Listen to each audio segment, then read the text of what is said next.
তো আমার এক বন্ধু আছে পরিচিত পাইলট, যখন প্রথম পরিচয় হয় ওর সাথে মক্কায় পরিচয় হয়েছে আমার, তো পরিচয় হয়েছে, তো আমি জিজ্ঞাসা করলাম তুমি এত বড় এয়ারলাইন্সের পাইলট, তুমি এরকম হুজুর হইলা কি করে? তোমার তো হুজুর হওয়ার কথা না, তখনও সে রানিং পাইলট, তোমার তো হুজুর হওয়ার কথা না। তা হাসতেছে আর বলতেছে, মুফতি সাহেব আমার জীবনের কাহিনী আছে। আমি একদিন ফ্লাইট নিয়ে যাইতেছিলাম হেথ্রো এয়ারপোর্টে, লন্ডন যাইতেছিলাম, কিন্তু ফ্লাই যখন করতেছিলাম তখন সবই ঠিক ছিল। যখন হেথ্রো এয়ারপোর্টের ইংল্যান্ডের সীমানায় ঢুকে গেছি, ল্যান্ডিং এর অনেকক্ষণ আগে ওনারা ভালো জানে সব চেক করতে হয় সব ঠিক আছে কিনা, আমি ল্যান্ডিং করতে পারবো কি পারবো না। বলে যখন আমি চেকিং এ গেছি তো দেখতেছি যে আমার চাক্কা নামবে না। তো আমি টাওয়ারের সাথে যোগাযোগ করছি যে আমার সিস্টেম তো বলে আমার চাক্কা নামবে না, আমি তো বহু দূর থেকে আসছি, 8-9 ঘন্টা ফ্লাই করে আসছি, আমার তো ফুয়েলও নাই, তেল এতটুকু নেই যে আমি আমার জায়গায় ফেরত যাব।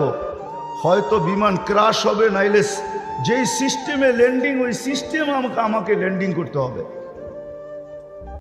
বলে পুরা হেথ্রো এয়ারপোর্টের ভিতরে ইংল্যান্ডে শোরগোল শুরু হয়ে গেছে যে এই ফ্লাইট নামবে কি করে।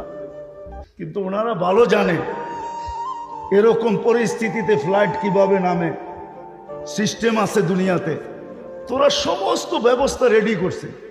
কিন্তু ওই পাইলট বলতেছিল, শোনো, হঠাৎ আমার একটা কথা মনে উঠছে যে আমি একদিন লন্ডনে ডিউসবারি মার্কাজে, ইঞ্জিনিয়ার সব চিনেন, ডিউসবারি মার্কাজে বয়ান শুনতেছিলাম যে আল্লাহ সব পারে, আল্লাহ আল্লাহ আল্লাহ সব পারে। বলে ওই কথা আমার দিলের ভিতরে গাইতেছিল, আর আমি ওই কথা আমার দিলের ভিতরে এরকম এফেক্ট করছে, আঘাত করছে যে আমি সূর্যের ভিতরে চাপ দিয়ে আল্লাহু আকবার বলে আল্লাহ সব পারে বলে চাপ দিছি, চাক্কা গড়গড়ায় নেমে গেছে। আমি ল্যান্ড করছি, চাক্কা নেমে গেছে, আমি ল্যান্ড করছি, সারা এয়ারপোর্ট পরেশান হয়ে গেছে যে তুমি আমাদের সাথে নাটক করছো নাকি, এটা কি নাটক করার বিষয়? তুমি তো চাক্কা দিয়ে ল্যান্ড করলা, আগে বললা তোমার চাক্কা নামবে না, কেন সব ফ্লাইট বন্ধ, সব ফ্লাইটকে অন্য অন্য এয়ারপোর্টে পুরাটাকে খালি করতে হয়।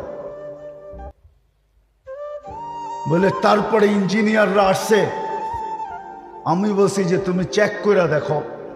ইঞ্জিনিয়াররা আইসা ওই দেশে চেক করছে, দেখা ওদের মাথায় হাত দিয়া বসা পড়ছে যে তোমার চাক্কা নামলো তো নামলো কি করে, তোমার তো সিস্টেম লস। বলে দ্বিতীয়বার আমার মন থেকে না, মন থেকে এবং মুখ থেকে চিৎকার দিয়া বাহির হয়েছে, আমার আল্লাহ সব পারে। বলে বাহির হয়েছি, চাবিটা দিছি আর বলছি আমি চললাম, 4 মাস লাগাবো তারপরে ফিরবো, এর আগে ফিরবো না। ইচ্ছা চাকরিতে রাখো, না হয় না রাখো। আছি কবির কথা এটাই সত্য। যদিও সারাদিন নিশায় থাকি, তুঝে দুনিয়ায় কে রহো সবসে আলা, हो जीनत निराली हो फैशन निराला, यूं ही जिया करता है क्या मरने वाला, तुझे हुस्न जाहिर ने धोखे में डाला, जगह जी लगाने का दुनिया नहीं है, ये इबरत की जा है तमाशा नहीं है।